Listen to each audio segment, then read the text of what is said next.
Hello, I'm Laura McDowell May of Seawind Meadows. We're located in Dennis, Massachusetts, which is on Cape Cod.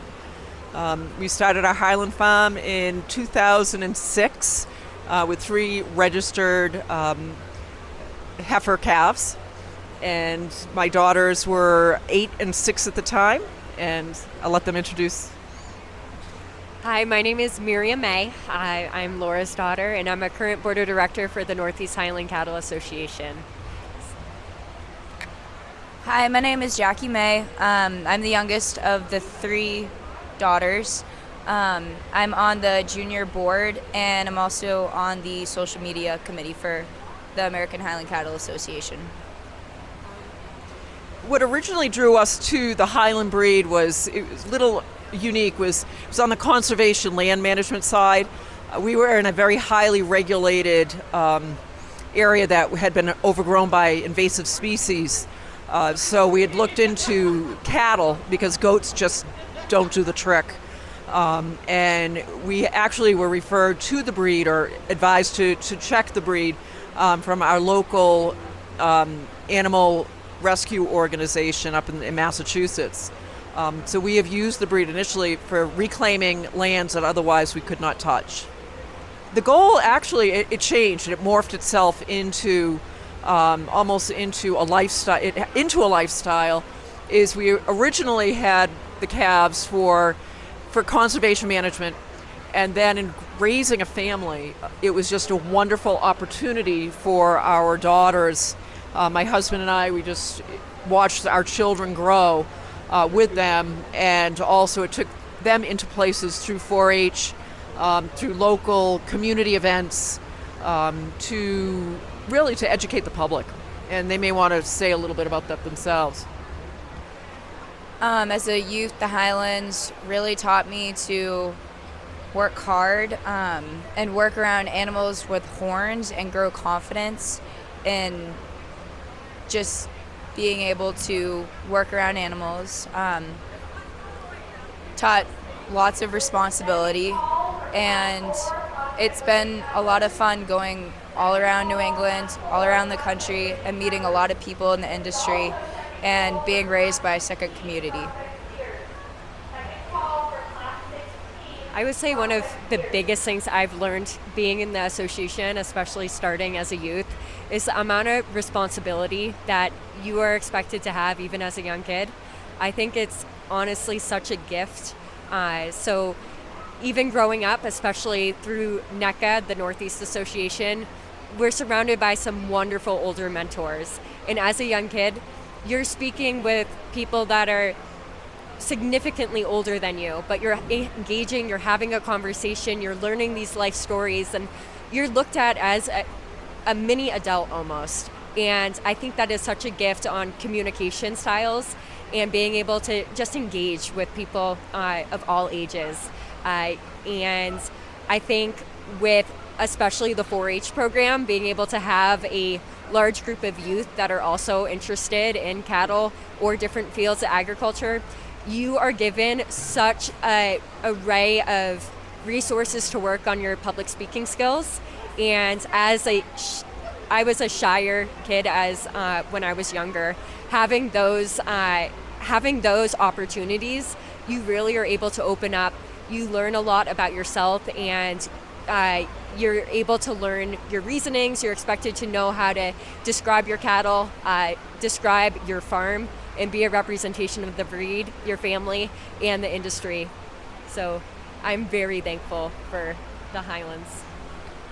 I think one of the funniest events was at a cattle show. Is probably about 8 or 9 years ago at the Mid-Atlantic, and it involved one of Pat White's heifers that was missing. We had a breeder at the time that he left his heifer. She had left her heifer tied up, and he grabbed that heifer and brought it into the show ring. And all I can remember bellowing in the background is Pat White saying, "Where's my heifer?" And the gentleman was winning the class with Pat's heifer that was in the wrong breed, was in the wrong age classification. And there was silence at the door because all of us were bent over in absolute hysterics that we couldn't even gasp. And it was a time that I will never forget because it was a hoot. It was a hoot. He thought it was his, and then he realized he had grabbed the wrong heifer. Pat knew it was her heifer. But we've had many, many different opportunities to laugh, and it's just been a wonderful group of people. And in any group of people, you just learn so much from them in so many different ways. It's dynamic, and especially people from different lifestyles, or we've got many, many different purposes of why we raise these cattle. But the most important thing is the peace of mind, and it's just like you feel. I personally feel closer to God being with these animals because there's just something very special, magical, and it brings family together. And sometimes it gets a little heated, as we all can understand on working cattle. But you say sorry. Educate yourself. Talk to reputable breeders. Take advantage of any of the educational programs that are sponsored by really any of the breeds. Because we have a unique breed, but we're nothing special. We share a lot of the same concerns of any of the other breeds, and agriculture also. But learn about fencing, learn about water, learn about restraints. Because the most important thing is one of the most important things is you've got to want your vet's got to want to come out, and you've got to keep them safe. And that's one thing I do see where a lot of people fail is they do not have proper restraints in place. So when something medically happens, what do? So you got to keep your vet safe. Well, I would say as a family, we were very fortunate because we did everything wrong at least once or twice. So, and we try to stay under the radar. So, I mean, we built our fencing one or two times. But I really would encourage any new breeder a mentor or a number of mentors. It's so important because everything from the type of trailer we should have bought the first time, the grading of fencing. I mean, we first went to Walmart, then we learned that we went to, in our area, Wellscroft Fencing, which is in another state. But his cost to put the fencing up was cheaper than a retainer for a divorce. So it's just one of those things. But it's not to be shy about getting good advice. And two is sometimes we get the advice that we don't want to hear, but we need to hear it. So I just feel that as a family, we've been very fortunate to have wonderful mentors, and the support of the Highland community and really the ag. And it's not just Highlands, it's other breeds also. Can I add to that Yes. one? I'd also say on mentorship, it's wonderful to have mentors within the breed, but also just as important to speak with people from other breeds because you can get a whole different array of perspectives. And if you have an issue that you can hear an issue from another breeder, from another breed, and you are prepared, if that's not an issue for you yet, to be able to have your mind going and be able to know that you can't just be prepared. So just take advice from all parts of the industry, but also taking advice from what you're hearing from the general public and seeing if there's an idea that you should incorporate into your farm, because you should never stop learning. Education is the most valuable gift we'll get. So just keep your ears open and know that we never know all there is to know. You can always learn. Coming from the beef perspective, I think this is a crucial and critical thing that we have to focus on as breeders. So in New England, we have a very limited amount of facilities that you can get your processing done. And making sure that you respect your butcher and you don't send animals that might be crazy or that could harm the butcher, because that will close doors for other Highland processors. And as a heritage beef breed, it's so important to make sure that we can keep doors open for yourself, but also for your neighbor Highland breeders, and making sure that those animals are not dangerous for the processors to be handling. Another thing that I think would be wonderful for our breed, and I do see us since we've grown so much in 10 years, is DNA testing on both the male and female. So we're able to create a larger array of accountability within the animals that we're selling on both the buyer and the seller's side. So I just think knowing the genetics, but also just having proof of the backup, you're able to put more credibility to that pedigree. And I think just transparency, you can't go wrong with.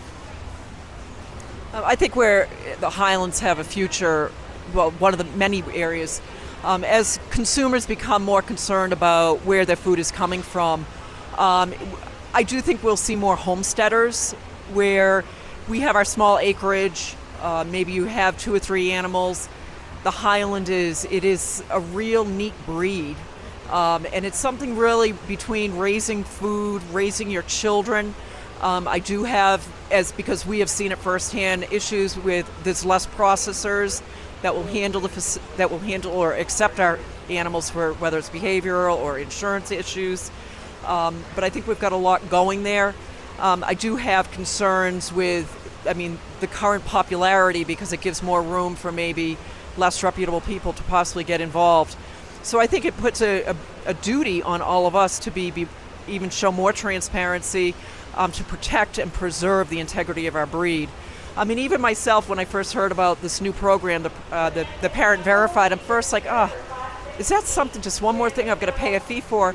But then when you sit back and you really start to think about it, it's like, wow, that way I know I am selling an animal that has been verified, that the lineage of that animal is the best I can do to the new breeder. And to educate that new breeder that they've got a quality animal.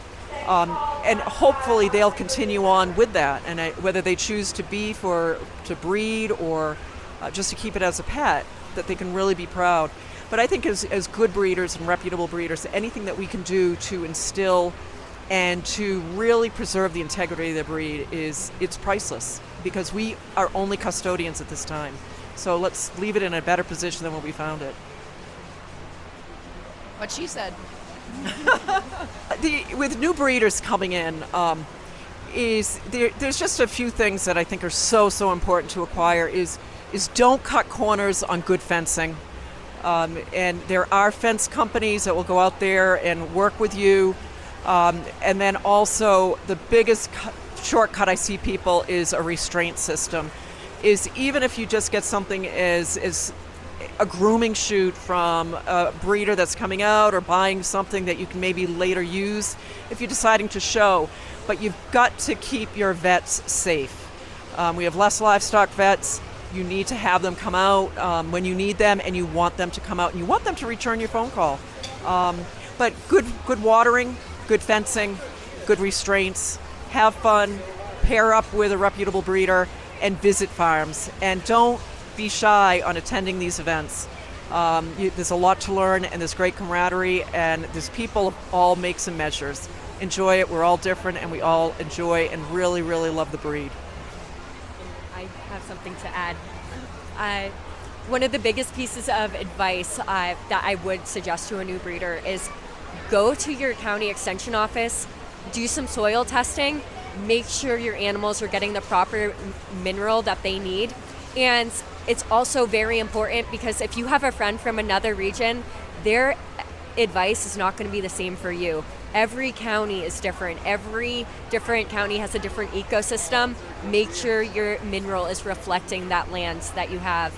So we are a proud breed of being foragers, but your cattle still need mineral. So I think a big thing is we're a hardy breed, but mineral is still very essential to our cattle's diet.